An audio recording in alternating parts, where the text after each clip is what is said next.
가을이 되면 이 가을에 생각나는 이제 노래가 있습니다. 여러분 제2에게라고 하는 그런 노래 기억하세요? 1985년도에 한참 유행했고 또 인기 있었던 노래입니다. 이선희가 불렀죠. 청순한 이미지로 그 노래를 불러서 정말 장안의 화제가 되었습니다. 그런데 그 노랫말을 보게 되면요, 그야말로 시입니다. 시. 제가 한번 읽어드리려고 하는데요, 한번 들어보시기 바랍니다. 제이 스치는 바람에 제이 그대 모습 보이면 난 오늘도 조용히 그댈 그리워하네. 제이 지난밤 꿈속에 제이 만났던 모습은 내 가슴속 깊이 여울져 남아있네. 제이 아름다운 여름날이 멀리 사라졌다 해도 제이 나의 사랑은 아직도 변함이 없는데. 제이 난 너를 못 잊어. 제이 난 너를 사랑해. 어때, 감동이 좀 오십니까? 여러분에게 제이가 없었습니까? 아니면 시가 조금 낯섭니까? 네, 여러분, 이 제이에다가 예수님을 붙이면 어떻게 될까요? 제가 한번 이렇게 붙여봤어요.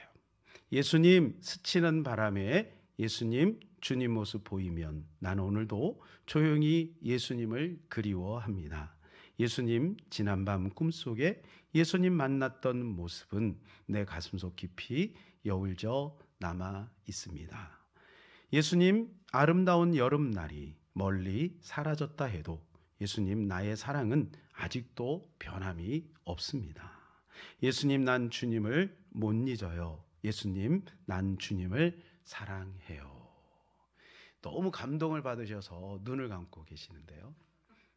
여러분 어떠세요? 어울리죠? 예, 어울립니다. 예. 사실은 이 곡을 만드신 분이 이세건 씨라는 분인데요. 이분이 뭐 예수님을 생각해서 한 것은 아니에요. 근데 그때 당시에 노래가 유행하다 보니까 많은 사람들이 이 제이가 누군지가 궁금한 거예요. 제이가 누굴까? 연인일까? 아니면 어머니일까? 도대체 이 제이는 누굴까? 이게 이제 궁금했던 거예요. 그래서 한 여성 잡지 이제 기자를 뽑는데 신입사원들 문제에 제이가 누군가 추적하라 이거였어요. 그래서 갑자기 이세건 씨에게 수많은 여성들이 막 다가옵니다. 그러면서 다짜고짜 질문을 던지는 거예요. 제이가 누굽니까? 제이가 누굽니까? 그런데 의외의 답변이 왔어요. 그냥 붙인 거예요. 너무 싱겁죠. 그래서 우리는 생각할 때 많은 상상을 한 거예요. 제이, 야, 아마 굉장한 여인일 거야. 이런 생각을 우리는 했는데 사실은 그 제이가 여자도 아니고 자기가 그리워하는 친구였다는 거예요. 원래는 엘인데 엘 하니까 발음이 좀 그렇고 좀 촌스러워서 제이로 바꿨다는 거예요. 이 친구는 이제 독일에 갑자기 유학을 가게 됐고 어느 날 비가 오는데 그 친구가 그렇게 그리운 거예요. 자기와 함께 어린 시절 또 청년의 시절을 보냈던 그 친구가 마음속에 있었던 거죠. 그리고 이 친구를 생각하면서 피아노에 앉아서 곡을 만든 것이 제이에게라고 하는 그런 곡입니다. 저는 이 노랫말을 읽으면서 문득 이런 생각이 들었어요. 이 이세건 씨는 이 제이가 그렇게 그리웠는데 나는 그 제이 예수 그리스도가 과연 나는 얼마나 그리운가? 나는 날마다 예수 그리스도를 그렇게 그리워하면서 사는가? 이런 생각이 문득 들었습니다. 여러분은 어떠십니까? 여러분은 지난 한 주간 예수 그리스도를 그리워하면서 보내셨나요? 이제 가을이 깊어지고 있습니다. 어제 우리 사랑하는 청년들과 함께 모처럼 족구를 했습니다. 이제 방역이 좀 완화가 되어서요. 족구를 했는데요. 그 족구를 마치고 이제 돌아오는데 그 나뭇잎들이 이제 빨갛게 노랗게 물들어 있는 것을 보게 됐어요. 단풍이 물든 거죠. 한여름에는 시퍼런 나뭇잎들이 이제는 가을이 되니까 빨갛게 노랗게 이렇게 단풍이 물들어졌어요. 그래서 제가 오늘 제목을 이렇게 잡아 보았습니다. 내 생각을 예수님으로 물들여라. 이렇게 한번 잡아 보았습니다. 오늘 본문은요, 유다가 바벨론으로 포로가 되었습니다. 왕도, 신하들도 또 백성들도 많은 사람들이 바벨론의 포로가 되었어요. 여러분 이사 간 거 아니에요. 이민 간 거 아니에요. 포로예요, 포로. 포로의 시절을 보낸다는 것은 참으로 고통스러운 것이죠. 그런데 하나님께서 이 에레미야를 통해서 그들에게 편지를 썼어요. 근데 그 편지의 내용은 뭐냐 하면 너희들 그곳에서 열심히 살아라. 내가 그곳에서 해방시켜 줄게. 그게 아니고 열심히 그곳에서 살아라. 결혼도 하고 농사도 짓고 그리고 그 지역 주민들하고 잘 좋은 관계도 맺고 그리고 너희 아들, 딸들 결혼시켜서 계속해서 번성하며 살아라. 이렇게 말씀하시는 거예요. 너희는 70년이 차야만 돌아오게 될 것이야. 이렇게 말씀합니다. 여러분이 만일에 여러분이 지금 어딘가에 고통스러운 현장 가운데 있는데 주께서 만일에 이런 말씀을 하신다면 여러분에게 어떻게 다가오겠습니까? 이스라엘 백성들은 참 난감했을 거예요. 그러나 그 말미에 주께서 이렇게 말씀을 하셔요. 그것이 11절인데요. 같이 한번 읽어볼까요? 여호와의 말씀이니라 너희를 향한 나의 생각을 내가 아나니 평안이요 재앙이 아니니라 너희에게 미래와 희망을 주는 것이니라. 저는 오늘 11절 말씀에 주목하고 싶습니다. 비록 이스라엘 백성들이 70년이라는 긴 세월 동안 고통의 세월을 보내야 했지만 하나님께서 그 마음을 알려주신 거예요. 너희가 지금 당하는 재앙과 그 고통은 나의 마음이 아니야. 나의 본래의 마음은 평안이야. 미래와 희망을 주는 것이다. 그러니 실망하지 말고 그 시간을 보내라. 징계를 받을 때 그 징계를 달게 받아라. 기쁨으로 받아라. 그 끝에는 기쁨이 있을 거야. 평안이 있을 거야. 그것을 말씀해 주고 있는 것입니다. 성경은 하나님의 생각을 기록한 책인 것입니다. 그럼 우리가 성경을 읽을 때마다 하나님의 생각을 읽어야 합니다. 하나님은 어떤 생각을 가지고 있는지 그 생각을 우리가 잘 읽을 필요가 있어요. 하나님의 생각을 우리가 잘 안다면 우리는 지금 당하고 있는 위기와 고통의 시간들을 지혜롭게 그리고 평안한 가운데 넉넉하게 승리할 수가 있는 것입니다. 오늘 좀 더 하나님의 생각들을 좀 한번 읽어봤으면 좋겠습니다. 첫 번째는 인생의 아픔을 받아들이라는 것입니다. 이스라엘은 이 둘로 나눠져 있었습니다. 북이스라엘, 남유다로 이렇게 나눠져 있었습니다. 그런데 북이스라엘은 722년에 아수르에게 망했고 남유다는 586년에 이제 바벨론에게 멸망했습니다. 오늘 그것을 이야기해 주고 있는 거죠. 그런데 북이스라엘은 그냥 소멸되고 사그러졌어요. 그런데 남유다는 다시 회복을 해요. 그래서 그 유다를 중심으로 해서 이스라엘이 다시 재편성이 되는 거죠. 원래는 유다가 본뿌리입니다. 다윗의 혈통을 가지고 하나님께서 통일 왕국을 이루셨는데 솔로몬이 범죄함으로 그의 아들 때 르호보암 때 나라가 둘로 나눠진 거죠. 그러니까 이렇게 고통의 세월을 보내고서 나야 그리고 나서 이제 유다가 다시 그 땅을 이제 회복하는 것이죠. 근데 그 사이에는 뭐가 있냐 하면은 고통의 70년이라는 세월이 있는 겁니다. 여러분 이 고통의 세월을 우리는 없애고 싶은데 사실은 하나님이 이 고통의 세월을 주고 싶은 마음이 없었죠. 그래서 수백 년 동안 그 선지자들을 통해서 말씀을 하셨어요. 너희 내 말을 들어야 해. 내 말을 들어야 진정한 복이 있다. 내 말을 듣지 않으면 너희가 어려워질 수 있어. 이렇게 말씀을 하셨어요. 이스라엘의 이스라엘의 역사를 보게 되면 시대적으로 우리가 나눌 수 있어요. 구약은 이스라엘의 역사라고 보면 됩니다. 창세기 시대가 있었습니다. 거기는 바벨탑도 있고 또 아브라함부터 이제 네 족속이 나오죠. 그리고 출애굽기 시대가 있어요. 이 출애굽기 시대는 이제 애굽의 노예로 있다가 가나안으로 이제 가기 위해서 출애굽한 과정을 이야기합니다. 그래서 시내산까지의 이야기예요. 그 다음에 이제 민수기입니다. 그것은 그 위쪽으로 이쪽으로 다시 올라가서 가데스 바네아라는 곳, 여기서 조금만 올라가면 가나안 땅인데 그 직전에 가데스 바네아에서 정탐꾼 12명을 보내죠. 그 과정의 이야기가 바로 민수기입니다. 그리고 그들이 그 말씀에 불순종하고 하나님을 원망하고 신뢰하지 않으므로 하나님은 그들을 뺑뺑 돌려서 이제 다시 이쪽으로 이렇게 해서 요단강을 거쳐서 여호수아를 통해서 안으로 들어가요. 그게 정복기 시대, 그게 여호수아입니다. 땅을 분배하죠. 자리를 차지했는데 하나님을 잊어버리고 그들이 타락을 합니다. 그게 사사기 시대입니다. 그리고 나서 이제 그들이 왕을 달라고 해서 왕정 시대가 됩니다. 그런데 그들은 계속해서 타락하고 그래서 오늘 말씀에 의하면 이제 포로기 시대로 접어듭니다. 이게 다예요. 구약이 39권인데 나머지는 여러 가지 이야기들과 또 선지서들을 통해서, 선지자들을 통해서 말씀하신 거예요. 그래서 대선지서 5권, 소선지서 12권으로 되어 있어요. 근데 그 선지자들의 대부분의 내용이 뭐냐면 너희는 망한다, 그거예요. 하나님 망하기를 원하는 게 아니라 너희가 그렇게 망하는 길로 가고 있어. 그러니까 그렇게 하지 마라고 하는 거죠.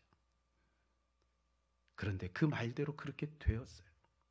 여러분, 오늘날도 주님은 예수 그리스도 이 땅에 보내시고 구원의 길을 여셨어요. 내가 곧 길이요 진리요 생명이니 나로 말미암지 않고는 아버지께로 올 자가 없느니라고 그렇게 말씀을 하세요. 길을 열어놓으신 거죠. 기회를 주신 거죠. 그럼에도 불구하고 하나님의 말씀을 저버리고 내 좋은 대로, 그런 내가 원하는 대로 세상에 취해서 살아가니 주님이 그들을 볼 때 안타까운 거죠. 구원할 수가 없는 거예요. 여러분, 오늘도 이제 우리는 포로기에 접어들지 않도록 기도해야 됩니다. 하나님 안에 우리는 머물러 있어야 되는 것이죠.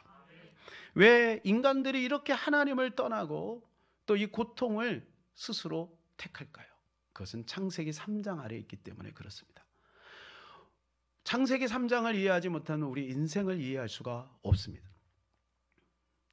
창세기 3장은 우리 인생을 이해하는데 매우 중요한 거예요. 왜냐하면 우리의 모든 인생의 고통, 죄의 뿌리가 이 창세기 3장에서 비록되었기 때문입니다. 조던 피터슨의 12가지 인생 법칙이라는 그 책이 있는데 굉장히 유명한, 전 세계적으로 어마어마하게 팔렸습니다. 기회가 있으면 읽어보시면 좋겠는데 약간 좀 어려워요. 철학적인 내용들이 좀 많아요. 자, 그런데 이런 인생에 12가지 법칙이 있다 이거예요.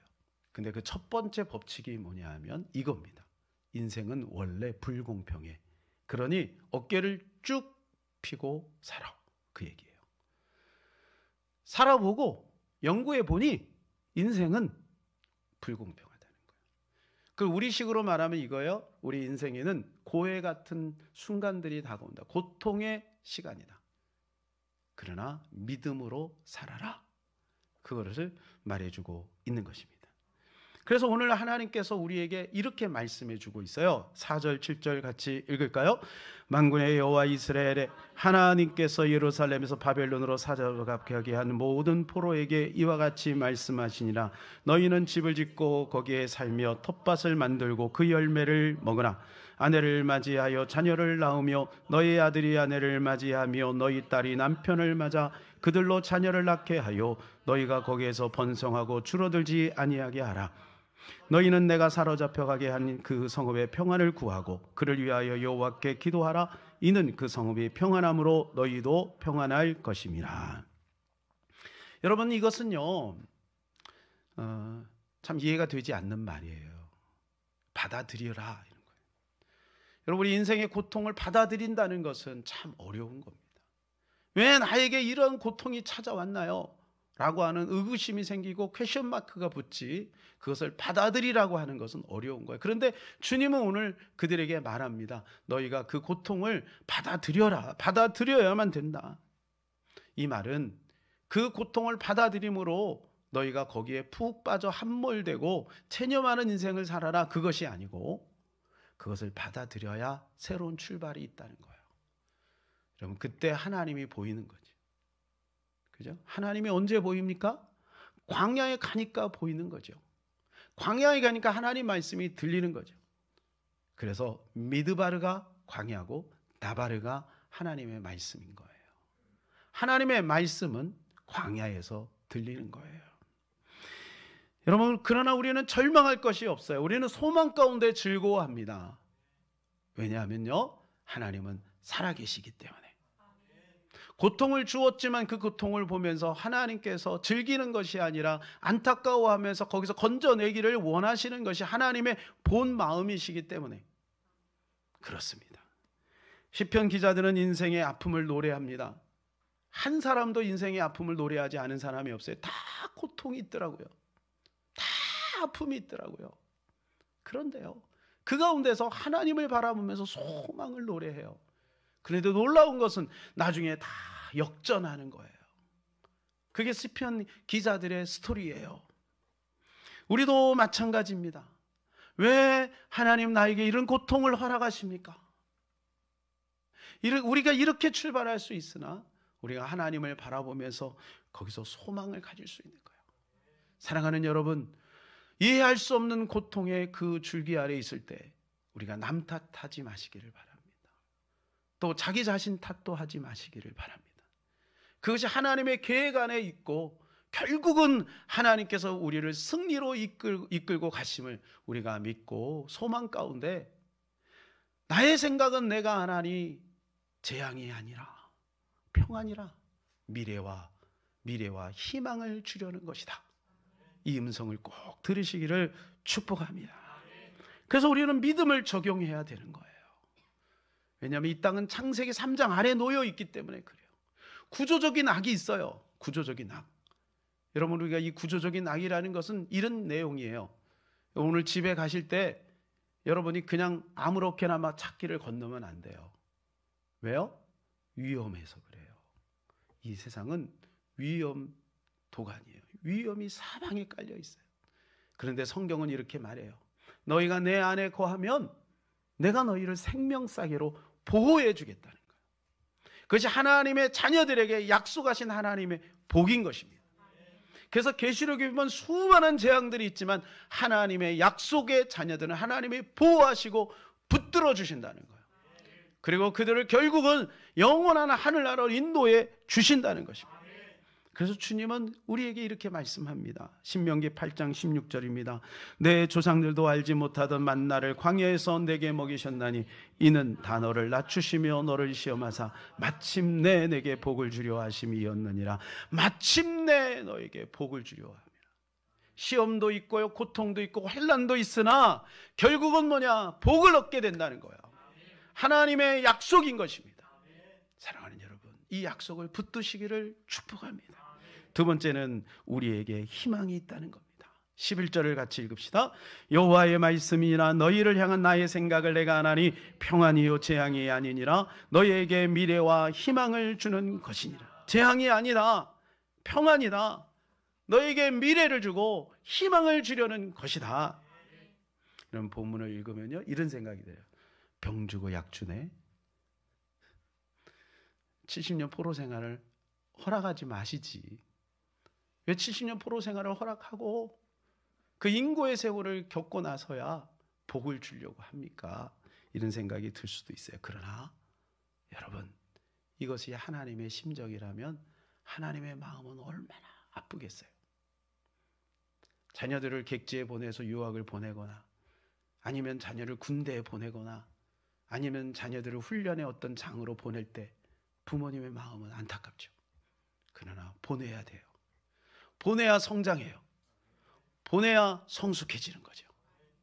주님의 마음도 그거예요. 결국은 뭐냐면 하나님이 우리가 그런 과정들을 통해 우리를 새롭게 하기 위한 것이죠. 인생의 위기는 항상 어렵고 힘들 때 오는 것이 아니라 평안하고 잘 될 때 옵니다. 다윗을 보세요. 언제 넘어졌나요? 다윗은 사울 왕이 쫓아올 때, 원수들이 자기를 공격할 때 넘어지지 않았어요. 그때 오히려 더 견고했어요. 그가 잘 될 때, 전쟁에서 승리할 때, 그 안정적인 왕궁에 홀로 남았을 때, 다윗은 그때 넘어진 겁니다. 모세를 보세요. 모세가 처음에는 어떻게 했죠? 나는 못합니다, 하나님. 나는 입이 짧아요. 못해요. 이렇게 겸손했어요. 그런데요, 그가 시간이 지나면서 백성들이 이제 자기를 바라보고 또 자기에게 막 능력이 나타나고 홍해가 갈라지고 뭐 만나가 내리고 말만 하면 다 응답이 되는 거죠. 그런데 나중에 교만이 들어왔어요. 그래서 넘어집니다. 솔로몬은 어때요? 솔로몬은 처음에 얼마나 하나님 앞에 당신 없으면 안 됩니다 하면서 1000번제를 하나님 앞에 드리면서 기도하지 않습니까? 하나님이 그 기도를 들으시고 그에게 아주 놀라운 지혜를 주셨어요. 그런데 그가 얼마나 잘 되냐 하면 그가 한 해 동안 걷어들이는 세입금만 금으로 666달란트예요. 이거는 상징적으로 어마어마한 것입니다. 이걸 계시록과 또 연결시키는 분도 있는데 일리가 있다고 봅니다. 이 땅에 있는 어마어마한 것들, 그러한 것들이 결국은 뭐냐 하면 재앙이 될 수 있다. 여러분, 부인만 1000명이니까 한 명도 힘든데 1000명을 어떻게 해? 대단한 거죠, 솔로몬이. 그만큼 하나님 부귀영화를 줬으면 하나님의 말씀을 따라가야 되는데 그가 나중에 우상을 섬겨요. 우상을 받아들이고 백성들로 하여금 넘어지게 하는 거죠. 그러니까 그 아들 때에 가서 어떻게 돼요? 나라가 둘로 나눠지고 마는 것입니다. 여러분, 삼손을 보세요. 삼손은 힘이요 장사죠. 얼마나 힘이 장사하냐면 나귀 턱뼈 하나 가지고 1000명을 죽였어요. 1000명을. 블레셋 1000명을 죽여요. 권총으로 1000명을 죽이는 것도 손가락 아파서 못 죽일 거야. 그래, 나귀 턱뼈로 힘이 얼마나 센지 그냥 1000명을 그 자리에서 다 죽였으니 어마어마하죠. 그런데 삼손이 어떻게 넘어져요? 잘 될 때 넘어지는 것입니다. 그래서 하나님은 이 사도 바울에게 가시를 준지도 몰라요. 사도 바울이 이것 때문에 하나님 앞에 크게 3번 기도하죠. 그때 주께서 말씀합니다. 내 은혜가 내게 족하도다. 내가 약할 때 곧 강함이라. 약할 때 곧 강함이라. 이렇게 말씀하시죠. 그래서 사도 바울은 어찌 보면요, 그는 변함이 없이 하나님 앞에 끝까지 충성하는 사람이 되었어요. 꼭 그래야만 된다는 것을 말씀드리는 것은 아닙니다. 그러지 않아도 우리가 경건하게 믿음 가운데 잘 살면 너무 좋겠습니다. 그런데 우리에게 때로는요, 그 부족함이 있고 핸디캡이 있는 거죠. 그 부족함과 핸디캡이 우리를 넘어뜨리는 것이 아니라 오히려 우리가 하나님의 말씀과 은혜 속에서 더욱더 잘 살아갈 수 있는 도구가 된다면, 그것이 축복이라는 그런 생각의 전환이 있다면 그것은 그야말로 복일 수도 있다는 것이죠. 그러므로 우리는 하나님 앞에 감사를 드려야 되는 것입니다. 그러면 실제적으로 하나님의 그 놀라운 은혜를 우리의 삶 속에 적용하는 방법은 없을까요? 그것이 오늘 12절에 13절입니다. 같이 읽겠습니다. 너희가 내게 부르짖으며 내게 와서 기도하면 내가 너희의 기도를 들을 것이요 너희가 온 마음으로 나를 구하면 나를 찾을 것이요 나를 만나리라. 주님의 약속은 기도인 것입니다. 환난과 위기 가운데 주님은요, 그것을 허용하시고 그리고 우리 손에다가 기도의 버튼을 이렇게 손에 주어 주셨어요. 그래서 너희가 어려울 때마다, 고통이 있을 때마다 이 기도의 버튼을 눌러라. 그러면 내가 너희와 함께 할 거야. 그러니까 주님 말씀하시잖아요. 너는 그 땅에 머물러. 그리고 그곳에서 결혼도 해. 번식도 해. 그러나 내 생각을 기억해라. 그런데 그 생각이 적용되려면 기도해야 된다. 이렇게 말씀해 주고 있는 것입니다. 사랑하는 여러분, 하나님은 우리가 잘 되는 방법을 제공해 주셨어요. 승리하는 방법을 제공해 주셨어요. 그것이 기도인 것입니다. 미국의 한 부인이 고속도로를 달리다 한적한 휴게소에 잠시 머물렀어요. 그래서 안에 들어가서 물건을 사려고 하다가 잘못해서 키를 안에다 놓고 잠궈버렸어요. 지금은 그런 것들이 이제 원천적으로 안 되지만 옛날에는 그런 경우가 종종 있었죠. 저도 많이 경험이 있었습니다. 그럼 이제 보험회사에서 불러가지고 차량 출동을 통해서 그것을 해결했는데 거기는 너무 도심에서 떨어져 있어서 너무 지체되는 거예요. 시간이 걸리는 거죠. 이 여인이 얼마나 이 부인이 당황했겠습니까? 그러다가 이분이 믿음이 있었던 거예요. 그래서 하나님 앞에 기도해야지 하고 하나님 앞에 기도하기 시작합니다. 하나님 도와주세요. 돕는 자를 붙여주세요. 그런데 저 앞에서 한 건장한 남자가 뚜벅뚜벅 자기에게 걸어옵니다. 저 사람이 나한테 걸어오네? 그러니까 가까이 올수록 두려운 마음이 드는 게 얼굴이 너무 험상궂게 생긴 거예요. 여기 팔에도 보니까 문신이 막 있고 그런 거예요. 이건 아니죠, 주님. 그런데 어느 날 어느 순간인가 다가왔어요. 부인, 뭘 도와드릴까요? 예, 사실은요 이렇게 됐어요. 그랬더니 그러세요? 그러더니 어떻게 문을 금방 탁 열었어요. 이 부인이 깜짝 놀래요. 아니, 어디서 오셨습니까? 어떻게 문을 여셨습니까? 사실은요 제가 촬영 절도범으로 감옥에 2년을 살다가 지금 나온 지 6시간 됐습니다. 그리고 이제 가는 거예요. 이 여인은 안에 들어가서 두 손 들고 주님을 찬양합니다. 주님, 전문가를 보내주셨군요. 여러분, 하나님은 이렇게 우리에게 기도 응답을 주시는 거예요. 스릴 있지 않아요? 창세기 3장 아래 놓여 있는 우리는 고통을 피할 수 없어요. 절대로 고통을 피할 수 없어요. 조심해야 될 것은 가짜 고통을, 가짜 위로를, 가짜 돌파구를 우리가 추구해서는 안 된다는 거죠. 여러분, 그 문제는 하나님 앞에서 해결돼야 되는 거예요. 기도의 버튼을 누르면 주님이 즉각적으로 응답을 주신다고 약속해 주셨습니다. 세 번째는 그 희망은 바로 예수 그리스도라는 거예요. 우리 14절 같이 읽을까요? 이것은 여호와의 말씀이라. 나는 너희를 만날 것이며 너희를 포로된 중에서 다시 돌아오게 하되 내가 쫓아 보내었던 나라들과 모든 곳에서 모아 사로잡혀 떠났던 그곳으로 돌아오게 하리라. 이것은 여호와의 말씀이니라. 거듭해서 주님께서 약속을 주시는 거예요. 너희는 돌아올 거야. 70년이 차면 반드시 돌아올 거야. 그러니까 낙심하지 마라. 대신 견뎌야 한다. 이렇게 말씀해 주고 있어요. 그러면 이것이 우리에게 누구, 또 어떤 것이냐 이거죠. 이것이 바로 예수 그리스도입니다. 예수님이 이 땅에 오셔서 말씀하셨어요. 내가 이 땅에 온 이유가 무엇인지 아느냐? 누가복음 4장 18절에서 이렇게 말씀하십니다. 시작. 주의 성령이 내게 임하셨으니 이는 가난한 자에게 복음을 전하게 하시려고 내게 기름을 부으시고 나를 보내사 포로된 자에게 자유를, 눈먼 자에게 다시 보게 함을 전파하며 눌린 자를 자유롭게 하고. 이것이 예수 그리스도가 이 땅에 오신 목적이에요.